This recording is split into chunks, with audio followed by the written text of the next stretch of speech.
Bonjour les amis, alors aujourd'hui je vais vous parler du livre de Jean-Paul II, Hommes et femmes, les créas, une spiritualité du corps.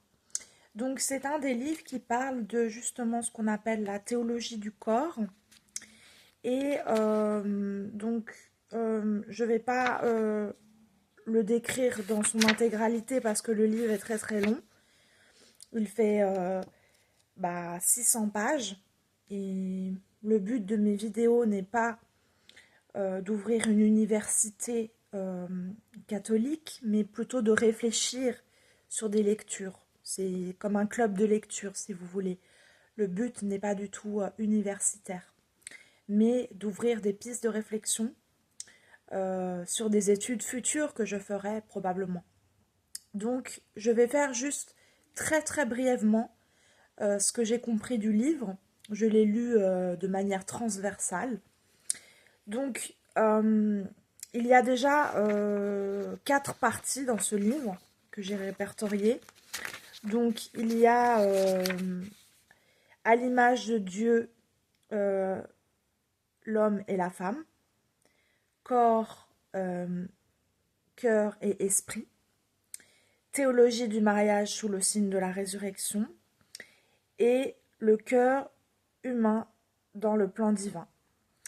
Voilà, donc ça c'est les 4 parties. Donc il y a 3 parties qui sont intéressantes. Donc c'est à l'image de Dieu, l'homme et la femme, le corps, le cœur et l'esprit, l'homme, l'humain dans le plan divin.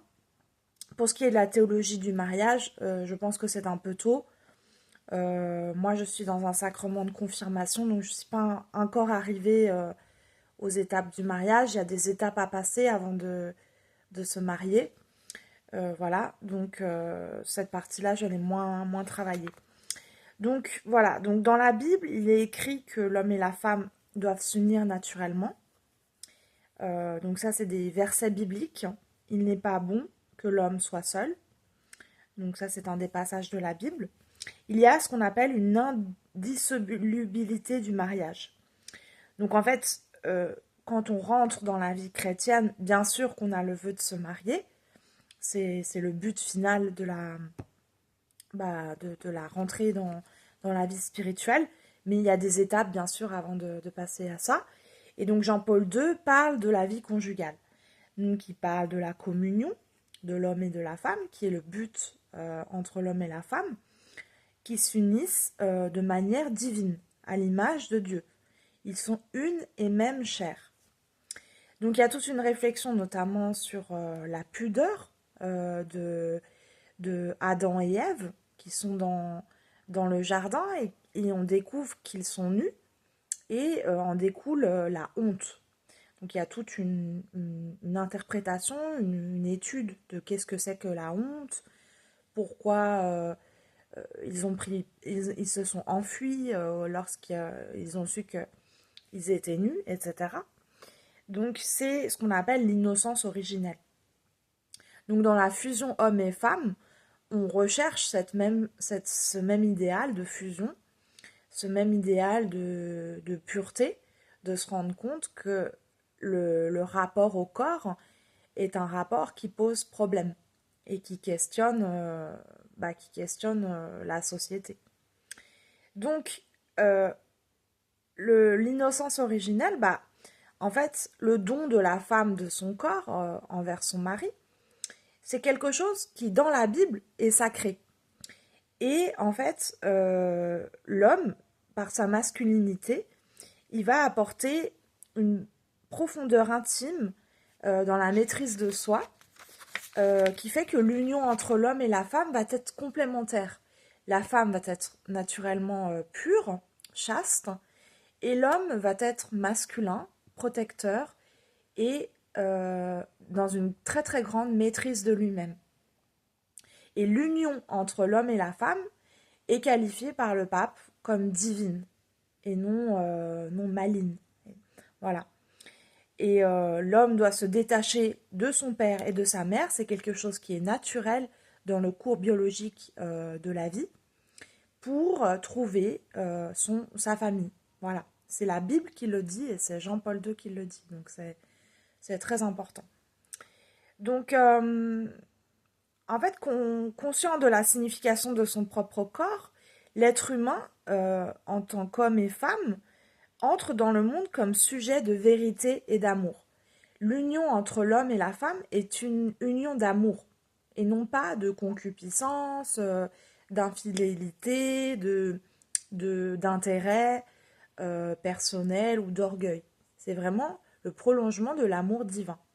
L'union conjugale est définie dans la Genèse comme une connaissance. C'est une connaissance supérieure du monde. Quand l'homme et la femme s'unissent, ils accèdent à une connaissance supérieure du corps, la théologie du corps, et ils expriment le vœu divin d'unité, le vœu divin d'amour, le plan divin d'amour de Dieu. Voilà. Donc après, il y a toute une réflexion sur la notion de l'adultère, bien sûr.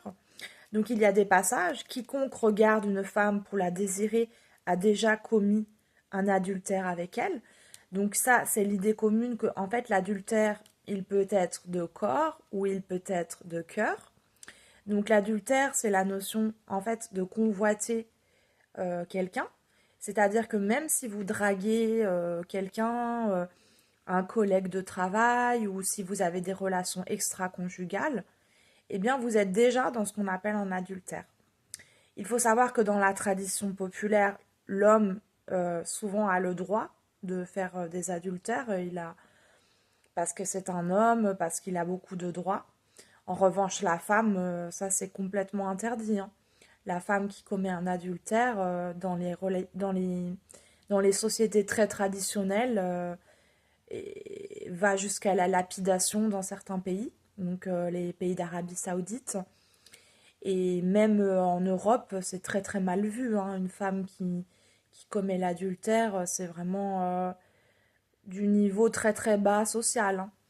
Donc la Bible rappelle ces impératifs que c'est pas parce qu'on est dans une société de mondialisation avec Tinder, Hinge, Mythique, qu'une femme doit se permettre de trahir l'homme qu'elle aime.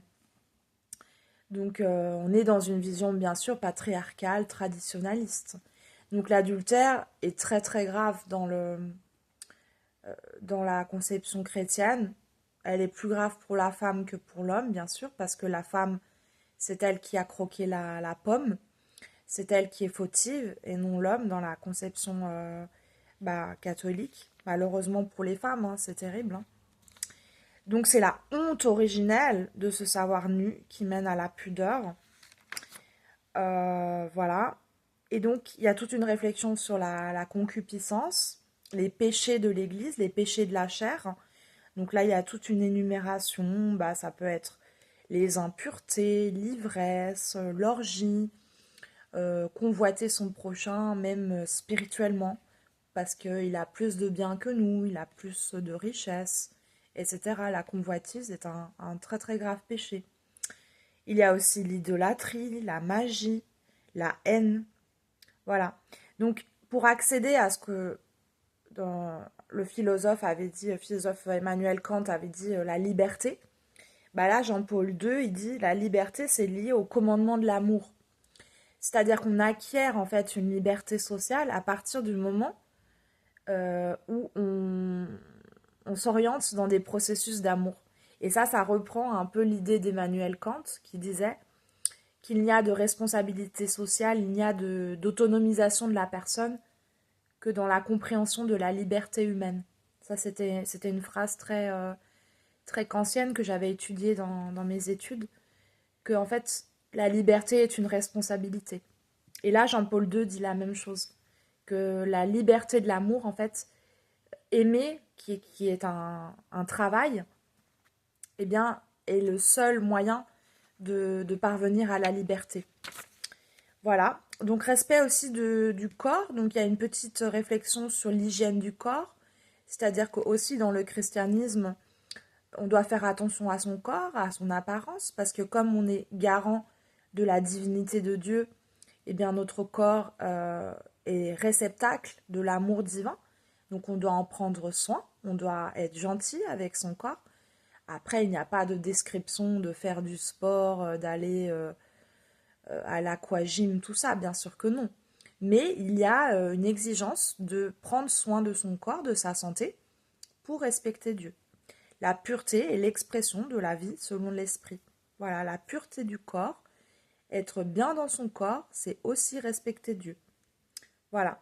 Après, il y a une réflexion sur l'art en Occident, voilà, que parfois il y a des problèmes en fait liés à l'art, les productions audiovisuelles, les choses comme ça qui peuvent produire des choses qui vont contre Dieu. Donc là, il y a une réflexion pour que les artistes puissent s'exprimer sans tomber dans la pornographie. Donc pareil, en respectant certaines règles, ils donnent des conseils. Le corps et l'esprit doivent être la manifestation divine. Le don de soi à Dieu et la réponse du don de soi à l'homme. Si on se donne à Dieu entièrement, on pourra se donner aux hommes. Voilà. Donc il étudie après tout le vocabulaire et le jargon chrétien, tel que la chasteté, la rédemption, etc. Dans notre vie de chrétien, on est invité à imiter Dieu, marié ou non. Alors là, il y a aussi une réflexion sur le célibat, donc les gens qui ne choisissent pas le mariage. Eh bien, dans le célibat, il y a aussi des règles de respecter Dieu. Les femmes doivent être soumises au mari ou à Dieu, comme à Jésus. Voilà. Donc, et vous, Marie, avez vos femmes comme le Christ a aimé l'Église. Et vous, Marie, vous aimerez vos femmes comme le Christ a aimé l'Église. Donc pour les maris, ils doivent aimer leurs femmes comme Jésus a aimé l'Église. Ils doivent la protéger et l'honorer. Donc il y a une analogie entre le Christ, l'Église, le rapport de Christ à l'Église et de l'époux à l'épouse, dans le cas de la vie conjugale. L'amour du Christ de l'Église est le modèle de l'amour des époux. Voilà. Analogie de l'amour divin et de l'amour conjugal. En fait, l'amour conjugal est un amour divin. Il répond aux mêmes règles. En s'unissant, l'homme et la femme s'unissent à l'amour créateur de Dieu. Et en fait, notre union avec Dieu est une louange. Et l'union avec l'homme, c'est une répétition permanente de l'amour divin.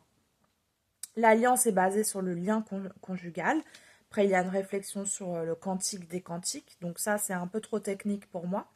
Mais le Cantique des Cantiques est un grand livre d'amour, un des derniers de la Bible, qui est vers la fin de la Bible, et où en fait on est dans l'amour total entre deux époux, un amour totalement divin, qui est un dépassement de soi. Voilà. Il faut savoir que dans la vie conjugale, il y a la notion de chasteté. Ce n'est pas parce qu'il y a une fusion amoureuse entre l'homme et la femme qu'il n'y a pas une pureté de l'acte en lui-même, de l'acte d'amour. Donc voilà, donc en fait ça remet un peu les pendules à l'heure pour des gens qui sont tombés dans des relations toxiques et qui ne savent plus faire confiance à un homme.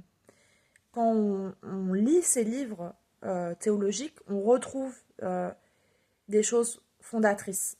On retrouve des trajectoires patriarcales orientées vers l'amour, orientées vers des projets de vie et non pas des choses décadentes, des choses qui finalement vont nous éloigner du bien.